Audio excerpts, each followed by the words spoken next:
একাদশ শ্রেণীর প্রথম সেমিস্টারের ছাত্রছাত্রী আছো এবং তোমাদের এডুকেশন সাবজেক্টটা আছে। এখন তোমাদের এডুকেশন সাবজেক্টের ক্লাস আছে। আজকের ক্লাসে আমি আলোচনা করব তোমাদের দ্বিতীয় ইউনিট অর্থাৎ শিক্ষার সংস্থাসমূহ। আমি এর আগের ক্লাসেও এই গণমাধ্যমটা ডিটেলসে আমি আলোচনা করেছি এবং ক্লাসটা তোমরা ভালো করে মনোযোগ সহকারে দেখে নিও।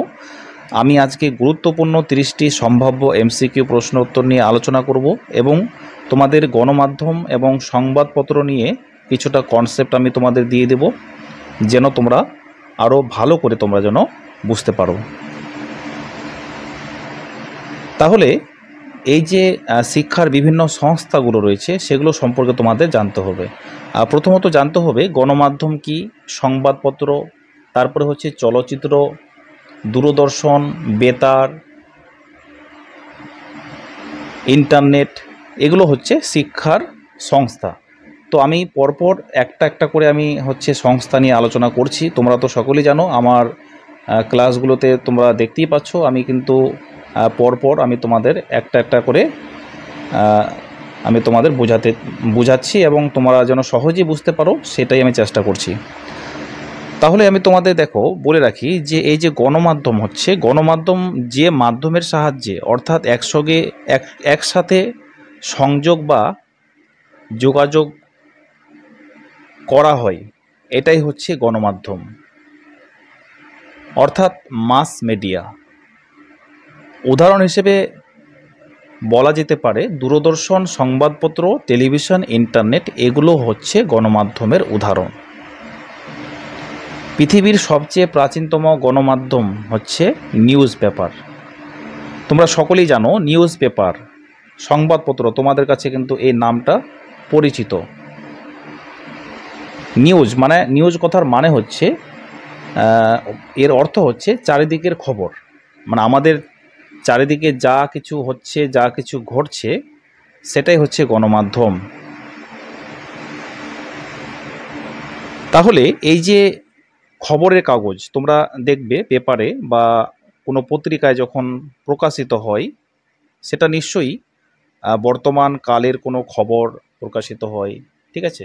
হয়তো গতকালকে হয়তো কিছু হলো, সেটা হয়তো একটা গণমাধ্যম হয়ে গেলো বা খবর হয়ে গেলো। তো এইগুলো হচ্ছে গণমাধ্যম।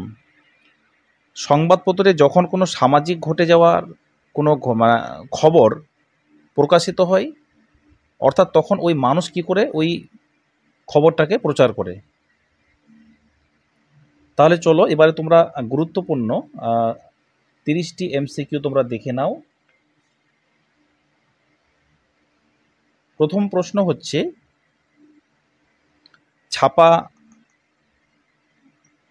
ছাপাগণ মাধ্যমের সূচনা হয় পঞ্চদশ শতকের শেষে। একমাত্র যে গণমাধ্যমটি সবার পক্ষে গ্রহণযোগ্য নয় সেটি হলো সংবাদপত্র। সবচেয়ে প্রাচীন গণমাধ্যমটি হলো সংবাদপত্র অর্থাৎ নিউজ। নেক্সট প্রশ্ন, 7 মাস মিডিয়া বা 7 গণমাধ্যম শ্রেণীকরণটি জনপ্রিয় হয় 2006 সালে। এই যে শিক্ষা সংস্থাগুলো অর্থাৎ এই 7 রকমের যে জনপ্রিয় যেই শ্রেণীকরণগুলো, এটা 2006 সালে কিন্তু জনপ্রিয় হয়ে উঠেছিল। এরপরে চলো নেক্সট প্রশ্ন, নিচের কোনটি গণমাধ্যমের অন্তর্ভুক্ত নয়? দেখো আমি এখানে অপশানগুলো দিয়েছি, অন্যান্য প্রশ্নগুলোতে অপশান দেইনি। এখানে আমি অপশানটা এই জন্য দিয়েছি যে তোমাদের পরীক্ষায় যে এমসিকিউ অর্থাৎ থাকবে, এরকম তোমাদের লাইন তুলে প্রশ্ন দিয়ে দিবে নিচের কোনটি গণমাধ্যমের অন্তর্ভুক্ত নয়। তাহলে এখানে দেখো সংবাদপত্র, বি পরিবার, সি রেডিও, ডি চলচ্চিত্র। অর্থাৎ তোমরা জানবে যে যেটা সঠিক সেটাই তোমাদের কিন্তু অ্যান্সার দিতে হবে। তাহলে এই রেডিও, চলচ্চিত্র, সংবাদপত্র এগুলো তো নিশ্চয়ই কোনো গণমাধ্যমের অন্তর্ভুক্ত নয়, তাই না? তাহলে পরিবারটা নয়, তাহলে উত্তর হবে পরিবার। সবচেয়ে প্রাচীন গণমাধ্যমটি হলো সংবাদপত্র। নেক্সট, বর্তমানে সবচেয়ে বেশি পরিচিত এবং বহুল প্রচারিত গণমাধ্যমের নাম হলো মোবাইল ফোন। সহজ ব্যাপার, এটা আমরা সকলেই জানি, মানে বহু প্রচলিত, এটা কিন্তু অনেকদিন আগে থেকে কিন্তু আমরা এর সঙ্গে পরিচিত, মোবাইল ফোনের সঙ্গে। নেক্সট, গণমাধ্যম হচ্ছে ব্যক্তির সঙ্গে তথ্যের সংযোগ ঘটাতে সক্ষম। এই যে ধরো তোমরা আমার ক্লাসটা দেখছো বা তোমরা যে আমার সঙ্গে যোগাযোগ করছো, তাহলে এটা হচ্ছে ব্যক্তির সঙ্গে তথ্যের সংযোগ ঘটাতে সক্ষম। নেক্সট, মুদ্রণজনিত গণমাধ্যমের একটি উদাহরণ হলো সংবাদপত্র, ম্যাগাজিন, বই ইত্যাদি। এগুলো হচ্ছে মুদ্রণের সাহায্যে কিন্তু এগুলো হয়, ঠিক আছে। নেক্সট 7, মাস মিডিয়া শব্দটি প্রথম ব্যবহার করেন টমি ওহনেন। অনিয়ন্ত্রিত শিক্ষার একটি মাধ্যম হলো সংবাদপত্র। এরপরে প্রশ্ন, পিত সাংবাদিকতা হলো সত্য ঘটনার বিবরণের পরিবর্তে জনগণের দৃষ্টি আকর্ষণকারী কাল্পনিক সাংবাদিকতা। প্রদত্ত সংস্থাগুলির মধ্যে যেটি গণমাধ্যম তা হলো, প্রদত্ত সংস্থাগুলির মধ্যে যেটি গণমাধ্যম, এখানকার মধ্যে যেটি গণমাধ্যম সেটাই কিন্তু হবে। তোমরা একটু বোঝার চেষ্টা করলে কিন্তু সহজেই পেয়ে যাবে। সংবাদপত্র, দূরদর্শন, চলচ্চিত্র, এগুলোর মধ্যে এগুলোই তো হচ্ছে গণমাধ্যম, তাই না? এখানে যে অপশানগুলো রয়েছে, বিদ্যালয়, ক্লাব, পরিবার, এই তিনটে নিশ্চয়ই গণমাধ্যম হবে না, তাহলে কোনটা হবে তোমরা নিজেরাই বলো? সংবাদপত্র। নেক্সট, দূরদর্শনের মাধ্যমে নিয়মিত পাঠদান করে ইন্দিরা গান্ধী জাতীয় মুক্ত বিশ্ববিদ্যালয়। দূরদর্শনের মাধ্যমে নিয়মিত পাঠদান করে ইন্দিরা গান্ধী জাতীয় একটা মুক্ত বিশ্ববিদ্যালয়ে এটা কিন্তু পাঠ করা হয়। ভারতের দূরদর্শনের প্রথম ব্যবহার শুরু হয় 1950 সালে। নেক্সট, দূরদর্শনের একটি বৈশিষ্ট্য হলো অনিয়ন্ত্রিত শিক্ষার মাধ্যম। তোমাদের প্রথম চ্যাপ্টারের মধ্যে নিয়ন্ত্রিত শিক্ষা, অনিয়ন্ত্রিত শিক্ষা রয়েছে, সেটা একটু ভালো করে দেখবে। নেক্সট, বহনযোগ্য গণমাধ্যম হলো বেতার। কোনটি সংবাদপত্রের বৈশিষ্ট্য নয়? শ্রুতি নির্ভর মাধ্যম, অর্থাৎ কারোর উপর নির্ভর না করে, সেটা হচ্ছে সংবাদপত্রের বৈশিষ্ট্য নয়। বধির শিশুদের জন্য উপযোগী গণমাধ্যমটি হলো দূরদর্শন। বধির শিশুদের জন্য উপযোগী গণমাধ্যমটি হচ্ছে দূরদর্শন। নেক্সট, ভবিষ্যতের বৈদ্যুতিন মসিপট অর্থাৎ electronic blackboard of the future বলা হয় দূরদর্শন। নেক্সট, শিক্ষার মাধ্যম হিসেবে সংবাদপত্রের একটি বৈশিষ্ট্য হলো সাম্প্রতিক তথ্যের উপস্থাপন। আমি তোমাদের প্রথমে এই প্রশ্নগুলো তোমাদের দেখিয়ে দিচ্ছি, এরপরে তোমাদের যে 6-7 রকমের যে এমসিকিউ থাকবে সেটা আমি তোমাদেরকে পরে দেখাচ্ছি। গণমাধ্যম সহায়তা করে অনিয়ন্ত্রিত শিক্ষাকে। নেক্সট, গণমাধ্যম হিসেবে মোবাইল ফোনের ব্যবহার শুরু হয় 2000 সালে। নেক্সট, শিক্ষাক্ষেত্রে সংবাদপত্রের উল্লেখযোগ্য অবদান হচ্ছে ভাষার দক্ষতা বৃদ্ধি, চিন্তন শক্তির বিকাশ, জ্ঞান ভাণ্ডার ইত্যাদি। মানুষের চিন্তা শক্তি ও বিচার শক্তিকে ধারালো করে সংবাদপত্র। নেক্সট, কথা বহির্ভূত শিক্ষার একটি মাধ্যম হলো গণমাধ্যম। লেখ বিবরণীর অন্তর্গত গণমাধ্যম হলো গ্রামোফোন রেকর্ড। গ্রামোফোন রেকর্ড লেখ বিবরণীর অন্তর্গত গণমাধ্যম। একটা কিন্তু আগে গ্রামোফোন থাকতো যেটাতে রেকর্ড করা যেত। নেক্সট, বিংশ শতকের শেষের দিকে গণমাধ্যমকে শ্রেণীভুক্ত করা হয়েছিল 4টি ভাগে। এরপরে প্রশ্ন, জনগণের শিক্ষার প্রতি সর্বজনীন আগ্রহ সৃষ্টি কি হলো সংবাদপত্রের একটি শিক্ষামূলক গুরুত্ব? বিদ্যুৎবিহীন একটি গণমাধ্যম হলো সংবাদপত্র।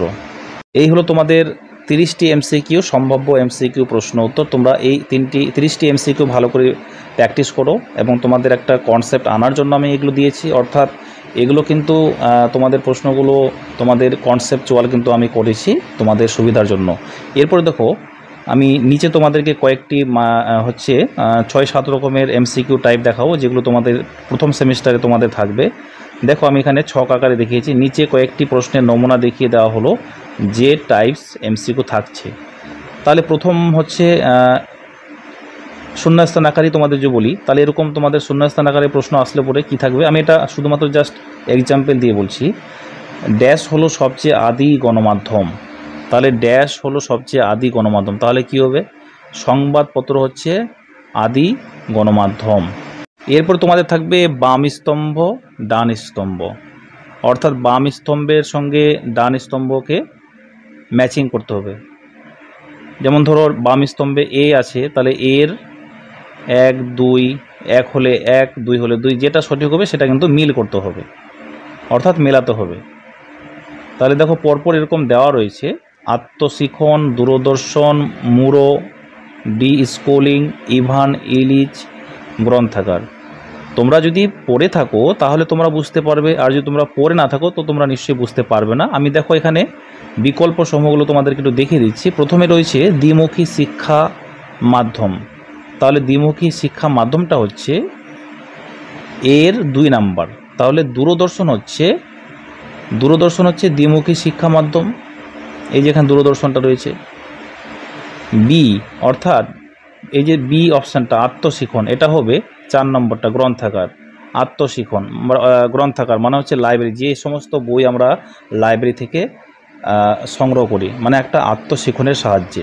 তারপরে দেখো সি মুড়ো, 1 নম্বরটা এখানে দেখো টেলিমেটিক টিচিং, টেলিভিশনের মাধ্যমে যেগুলো টিচিং দেওয়া হয়। তারপরে দেখো এখানে ডি ইভান ইলিচ, এটা হচ্ছে 4 নম্বরটা। ডি এর 2 নাম্বার হচ্ছে দূরদর্শন। তাহলে ডি এর ইভান ইলিচ দূরদর্শন, মানে যে সমস্ত শোগুলো আমরা দূরদর্শনের মাধ্যমে পেয়ে থাকি। তারপর দেখো বিবৃতিমূলক থাকবে তোমাদের এখানে এ, তারপর হচ্ছে আর, অর্থাৎ এটা যদি সঠিক হয় তাহলে এটা সঠিক হবে, আর এটা যদি সঠিক না হয় তাহলে এটা সঠিক, তাহলে এটা হচ্ছে ভুল হবে। তাহলে বিবৃতি ভুল কিন্তু কারণমূলক বিবৃতি ঠিক, এরকম তোমাদের কিন্তু বুঝে বুঝে অ্যান্সারটা করতে হবে। তাহলে পরিবারের মধ্যে শিশু যে শিক্ষা গ্রহণ করে তা প্রথা বহির্ভূত, এটা কি ঠিক? তাহলে ঠিক হলে ঠিক। কারণ কি হচ্ছে, পরিবার থেকে প্রাপ্ত শিক্ষা নিয়ম নীতি ভিত্তিক হয় না, কিন্তু পরিবার থেকে শিশু অনেক কিছু শেখে, এটা কি ঠিক না ভুল? তাহলে সেটা তোমরা কিন্তু ওখানে বুঝে উত্তরটা করবে। তাহলে দেখো আমি তোমাদের অ্যান্সারটা করে দেখাচ্ছি। বিবৃতি 1টা যেটা ছিল ওটা হচ্ছে ভুল, কিন্তু তোমরা কারণে কি দেখাবে, কারণমূলক তোমরা বলবে বিবৃতি আর ঠিক, এভাবে হবে। তারপর দেখো ঘটনাক্রম অনুযায়ী সঠিক বিকল্পটি বেছে নাও, অর্থাৎ যে ঘটনাটা হচ্ছে ঘটনাগুলোর বিকল্প মানে বেছে নিয়ে লিখতে হবে তোমাদেরকে। যে এই যে দেখো গণমাধ্যমগুলি আবিষ্কারের সময়কাল অনুযায়ী সাজাও, দেখো আমি এখানে সুন্দর করে ছক আকারে বলেছি ঘটনাক্রম অনুযায়ী সঠিক বিকল্পটি, মানে সঠিক ঘটনাটাকে তোমাদেরকে বেছে নিতে হবে। তাই দেখো এখানে সংবাদপত্র, রেডিও, টিভি, চলচ্চিত্র, তাহলে এই 4টির মধ্যে মানে ওদের সময়কালটা কোথা থেকে শুরু হয়েছিল, কোনগুলো থেকে শুরু হয়েছিল, তাহলে বিকল্প অনুযায়ী সঠিক হবে প্রথমে সংবাদপত্র, তারপরে চলচ্চিত্র, তারপরে হচ্ছে রেডিও, তারপর হচ্ছে টিভি, এরকম তোমাদেরকে সময়কালটা সাজাতে হবে। এই টাইপেরই তোমাদের এমসিকিউ থাকবে। এরপর দেখো তথ্যভিত্তিক বিবৃতিমূলক সত্য মিথ্যা, সঠিক বিকল্পটি বেছে নাও, সত্য মিথ্যা।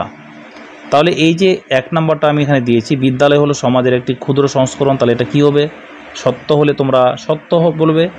জন ডিউয়ের মতে বিদ্যালয় হলো একটি আংশিকভাবে কৃত্রিম, এটা মিথ্যা না সত্য, তাহলে সেটা তোমরা বুঝে করবে। বেতার হলো একটি দৃশ্য মাধ্যম, এটা সত্য না মিথ্যা। তারপর হচ্ছে সংবাদপত্রের পাঠের মাধ্যমে জনগণের শিক্ষার প্রতি সর্বজনীন আগ্রহ সৃষ্টি হয়। তাহলে এই যে 4টি অপশান সত্য মিথ্যা মিথ্যা সত্য, তাহলে এখানে তোমাদের বিকল্প এরকম তোমাদের ওখানে কিন্তু এ বি সি ডি এরকম দেওয়া থাকবে, যে এর 1 যদি সত্য হয় তাহলে সত্য, 2 নাম্বারটা যদি মিথ্যা হয় তো মিথ্যা, তাহলে এরকম তোমাদের কিন্তু করতে হবে। ঠিক আছে, আশা করি তোমরা বুঝতে পেরেছো, এটা তোমাদের প্র্যাকটিস সেটের জন্য আমি দিলাম। যাই হোক, তোমরা আজকের ক্লাসটা তোমাদের ভালো লাগলে তোমরা অবশ্যই ভিডিওটাকে লাইক করো, এবং তোমাদের যাদের এডুকেশন সাবজেক্টটা রয়েছে তোমাদের বন্ধু বান্ধবদের কাছে এই ভিডিওটাও শেয়ার করবে, যেন তারাও উপকৃত হয়। আজকের মতো ভিডিওটি এখানেই শেষ করছি, তোমরা ভালো থেকো, থ্যাঙ্কস ফর ওয়াচিং।